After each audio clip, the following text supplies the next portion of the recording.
Thank you very much. So I'm a resident at the Mass General, and I appreciate the opportunity to speak about our multi-institutional collaborative effort looking at the role of proficiency-based training in the FES examination and potential gender differences. These are my disclosures. So Dr. Mazzotto did a fantastic job of going over the FES exam, but very quickly to just kind of recap, so there is a cognitive and a manual skills component to the FES examination. And the manual skills exam is split into 5 particular tasks.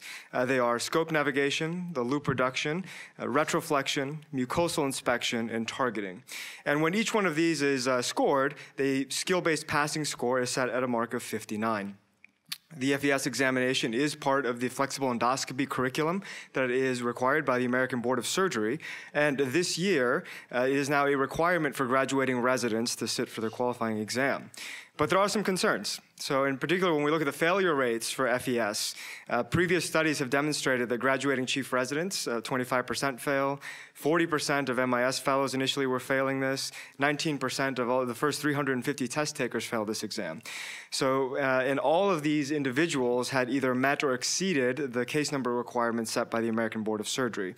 So you can imagine there's some significant anxieties surrounding a now summative examination relating to endoscopy. Last year, Dr. Ritter and Dr. Lineberry engaged in a psychometric assessment of the fundamentals of endoscopic surgery and found some interesting potential threats to the validity of the examination. In particular, as it relates to gender, they found that 85% of men passed, but 69% of women failed. But only 69% of women passed. That there was a difference in glove size, that individuals that had a size 6 glove had a pass rate of 59%, whereas those with a size 8 had an 86% pass rate, and that height was predictive of passing. But all three of these factors were highly collinear. Now, with these types of differences, we took a look at some of the other literature in chess, in games, sports, Scrabble even, to look at how do you potentially account for gender-based differences, and can you overcome them? And a lot of these studies in other fields have demonstrated that task-specific practice can lead to a reduction in some of these differences.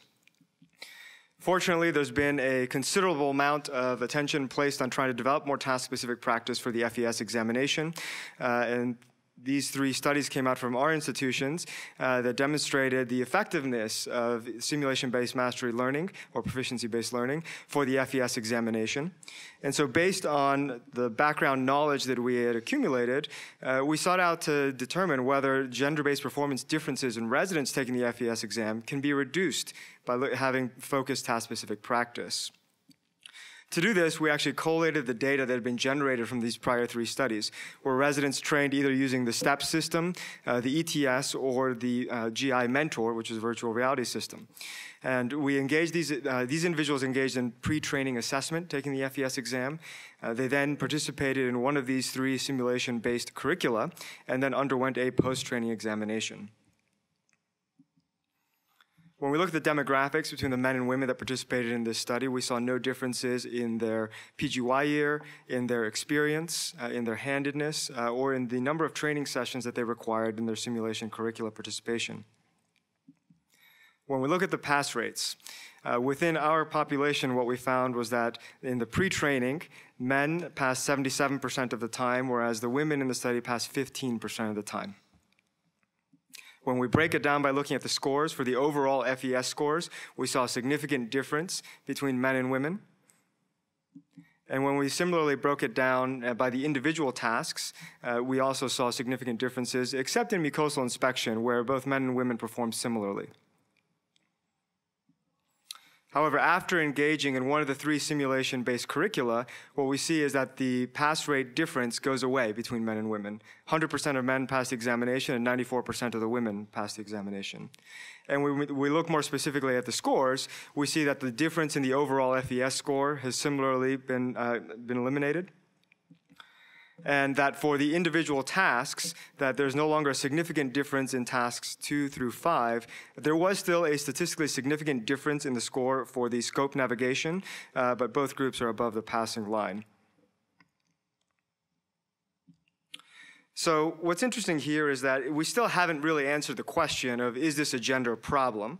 It's unclear whether there might be other factors at play that could contribute to some of these differences that you see in the pre-training scores and pass rates.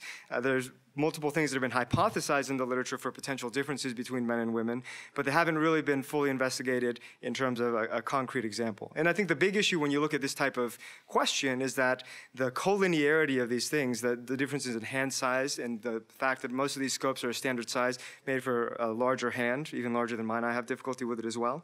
It's unclear. But what we have seen is that engaging in the simulation-based mastery learning does eliminate the differences in score between gender. And this argues against some of the potential gender bias that could be a threat to the validity of the FES exam. And it could be that individuals are developing strategies to overcome potential difficulty that could be involved in manipulating the scope. I think further work is certainly needed. I think it would be interesting to really try to get at, is this a gender problem? Is this a hand size problem? Is this a height problem? But that was outside of the confines or the ability of our methodology, and so we'll have to think a little more creatively about how we can investigate that. Thank you.